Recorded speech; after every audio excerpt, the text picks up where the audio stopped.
Welcome back to another segment of Behind the Scenes of the Waltons. As you can see, we're back in my kitchen. I've had a lot of requests to do some more cooking segments, and in particular, I've also been asked about certain specific recipes.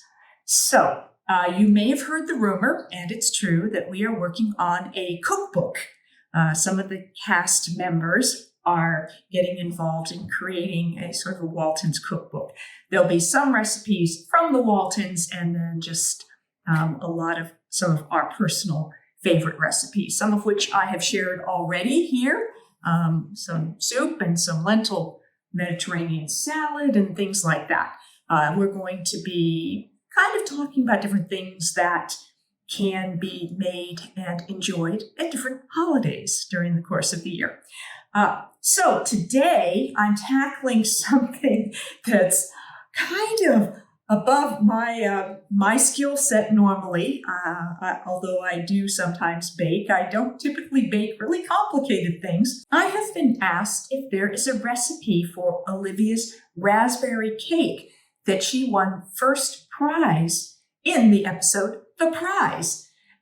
There was not a specific recipe. I'm not sure who threw that together. And, at some points you see Olivia kind of making it, and then you see her frosting it, and then you see her adding some of the recipe to it, and then you see it at the fair.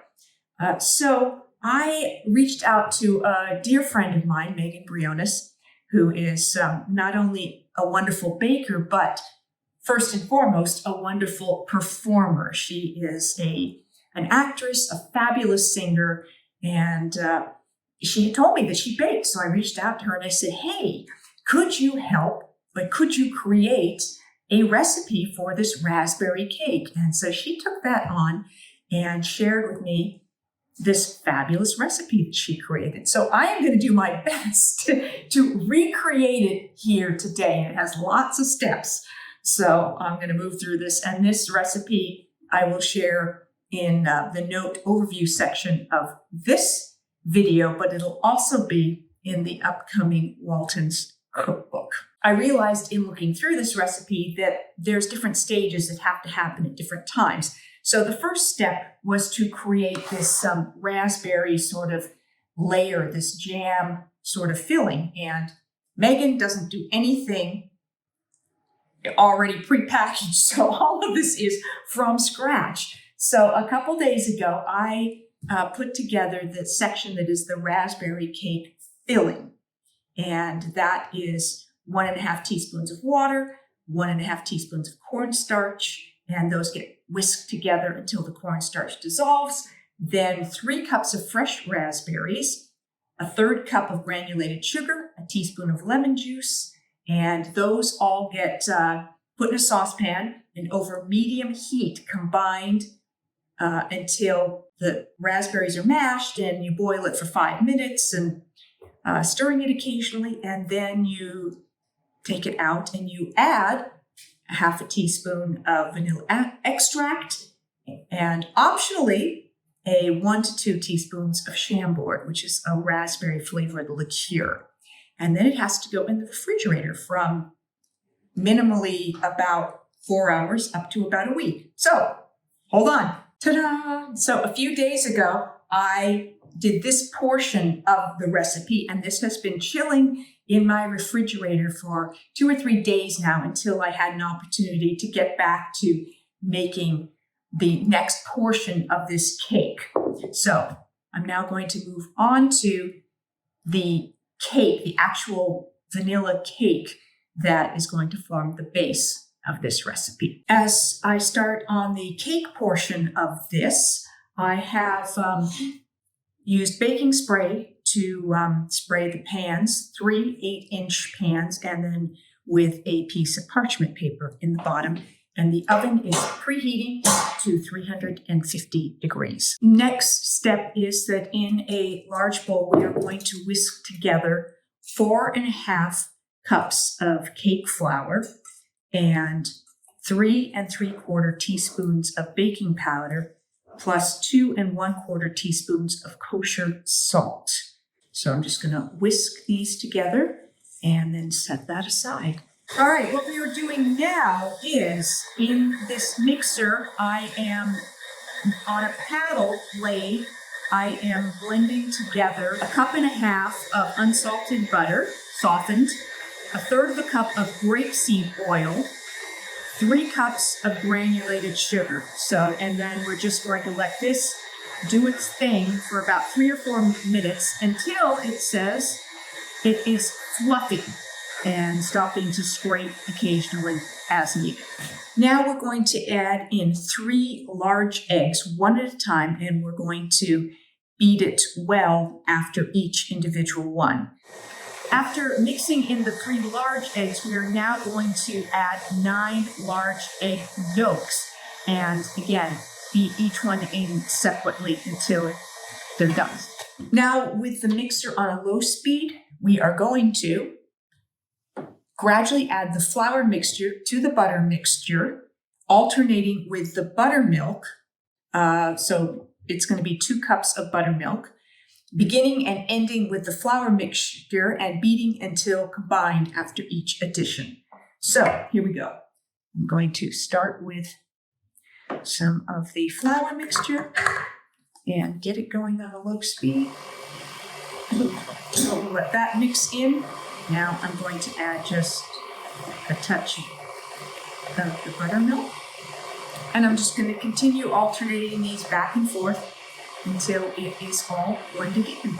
Now that the eggs are all added in there, we are going to add 1.5 tablespoons of vanilla to this. Now that it is all mixed together, I have put the mixture into the 3 8-inch baking pans, the cake pans, and they have gone into the oven for 35 to 40 minutes until a stick inserted into it comes out clean. While the cake is baking in the oven, I'm going to move on to the next portion of this recipe, which is a cake soak, something I had never heard of. I am learning so much with this recipe that Megan has sent me. So with this cake soak, basically, I have combined 1/2 cup of whole milk, 2 tablespoons of granulated sugar, 1/4 teaspoon of salt, and then the optional choice of 2 teaspoons of Chambord or 1/4 teaspoon of vanilla.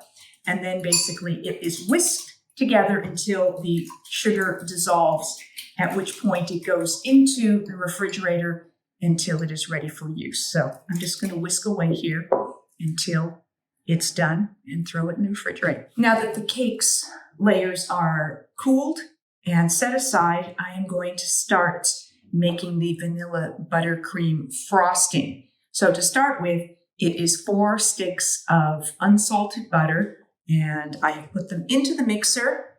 I have the whisking tool on here, and I am going to then put that on high for 5 to 10 minutes, making sure that kind of scraping the sides and the bottom to make sure there are no lumps in the butter. And you can also do this with the paddle blade, it says, but it would take longer and you would have probably less final amount of buttercream. So I'm going to do this with the whisking thing, and you just want to make sure that it is fluffy and creamy and almost white. So I'm going to get this going, and I'll be back in 5 to 10 minutes. Now at this point, I am adding a teaspoon of salt and a teaspoon of vanilla, plus initially 3 tablespoons of chilled heavy cream. So here we go. 1.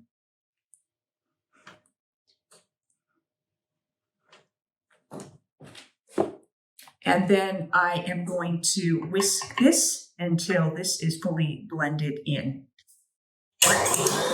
Next up, I am going to add about 16 ounces of confectioner's sugar, a little bit at a time, making sure that it is well integrated and scraping the sides and the bottom as we go along to make sure that it's all blended well. The addition of the sugar will be done at a lower speed, and then we'll pump it up at the end to make sure that it's all kind of mixed up good.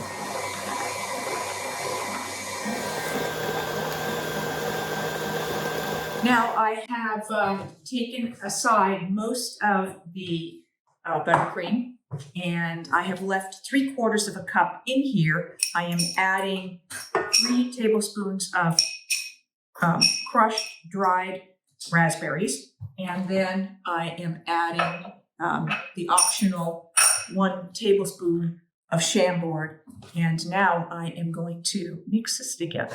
It's turning pink. This is the Raspberry Surprise, part of Olivia's raspberry cake. As we start to assemble the cake, we are going to start by leveling the cake.